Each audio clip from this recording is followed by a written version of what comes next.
जैसा कि हाल ही में कांग्रेस अध्यक्ष पद को लेकर काफ़ी गर्मागर्मी चल रही है। अध्यक्ष पद की दौड़ में जहां एक और अशोक गहलोत है, तो वहीं दूसरी ओर शशि थरूर। हालांकि गहलोत का इस रेस में शामिल होना राजस्थान की सत्ता पर भी एक अहम प्रभाव छोड़ेगा।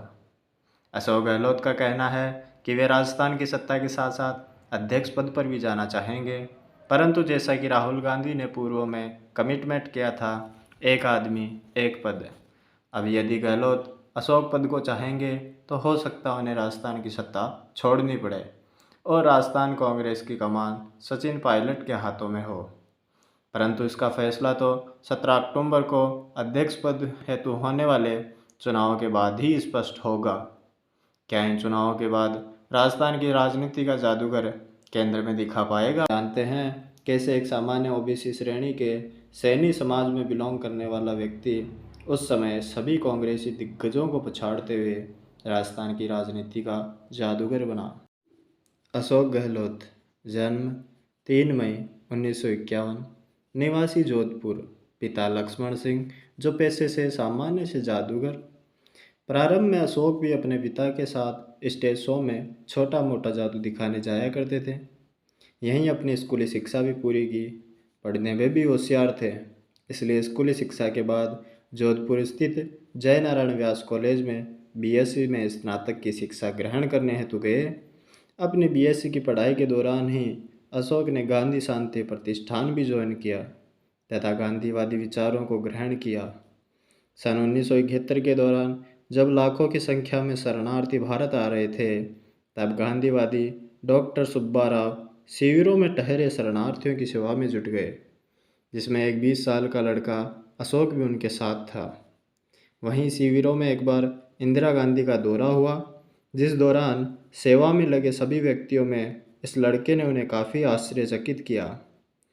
तब उसकी कार्यनिष्ठा को देखते हुए इंदिरा ने उसे कांग्रेस ज्वाइन करने का ऑफर दिया, परंतु अभी अशोक चुनाव नहीं लड़ सकते थे। वर्धा स्थित गांधी आश्रम में चले गए तथा खुद को गांधीवादी तौर तरीकों में ढाला तथा इसी के साथ अपनी बीएससी की पढ़ाई भी पूरी की।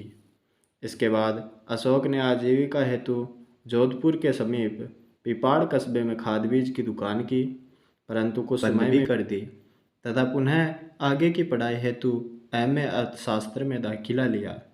एमए की पढ़ाई के साथ अशोक ने कांग्रेस का छात्र संघ संगठन एनएसयूआई ज्वाइन किया तथा महासचिव पद पर चुनाव भी लड़ा, परंतु हार गए। उस समय कांग्रेस में संजय गांधी का दबदबा बढ़ रहा था। संजय युवाओं में काफ़ी लोकप्रिय भी थे तथा उन्होंने अशोक की कार्यनिष्ठा को देखते हुए उसे एनएसयूआई का राज्य अध्यक्ष बना दिया। उसी समय जब देश में आपातकाल लग चुका था, तब संजय ने अपने युवा संगठन को 20 सूत्री कार्यक्रम का प्रत्येक स्तर पर प्रचार प्रसार करने का कार्यभार सौंपा, जिसमें अशोक ने अपनी मेहनत तथा संजय से अपनी नज़दीकियां बढ़ाई। तब अशोक को 26 साल की उम्र में कांग्रेस से सरदारपुरा की टिकट मिली, परंतु एक बार फिर चुनाव हार गए तथा केंद्र में भी कांग्रेस अपनी सरकार खो चुकी थी। 1977 से 1980 तक 3 साल जनता दल ने शासन किया, परंतु कार्यकाल पूरा नहीं कर पाए तथा 1980 में पुनः लोकसभा चुनाव हुए। अब अशोक को एक बार फिर से मौका मिला।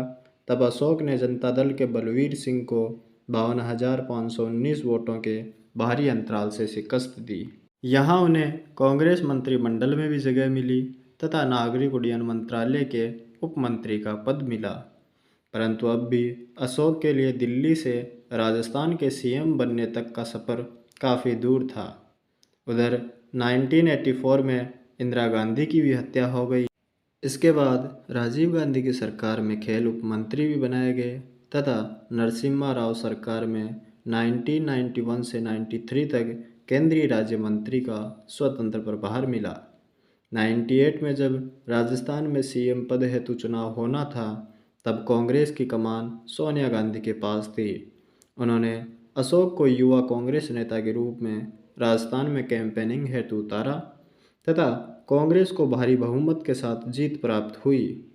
परंतु अब भी कांग्रेस में अशोक से भी बड़े बड़े दिग्गज थे जो सीएम पद प्रत्याशी थे। उदाहरण के तौर पर हरदेव जोशी परंतु सोनिया गांधी ने भविष्य की राजनीतिक उतार चढ़ाव को देखते हुए ओबीसी के सैनी समाज के एक सामान्य नेता को सीएम पद सौंपा। नाम अशोक गहलोत था। यहाँ से अशोक ने सभी राजनीतिक दिग्गजों को अपनी राजनीतिक जादूगरी के दम पर पीछे छोड़ दिया तथा अपने सीएम के रूप में पहला कार्यकाल भी पूरा किया। 2008 में दूसरी बार सीएम बने तब गहलोत सरकार ने निःशुल्क दवा वितरण योजना शुरू की, जो पूरे देश में ऐसा करने वाली पहली सरकार बनी। यही नहीं, राजस्थान के सर्वाधिक कार्यकाल वाले सीएम की लिस्ट में भी गहलोत का नाम शामिल है तथा 2018 में तीसरी बार अशोक राजस्थान के सीएम बने। यही नहीं, राजस्थान के सर्वाधिक कार्यकाल वाले सीएम की लिस्ट में भी उनका नाम शामिल है। तो देखा दोस्तों, कैसे एक सामान्य परिवार का लड़का जो प्रारंभ में चुनाव हारा, परंतु अपनी काबिलियत के दम पर उसने खुद को राजनीति का जादूगर कहलवाया। धन्यवाद।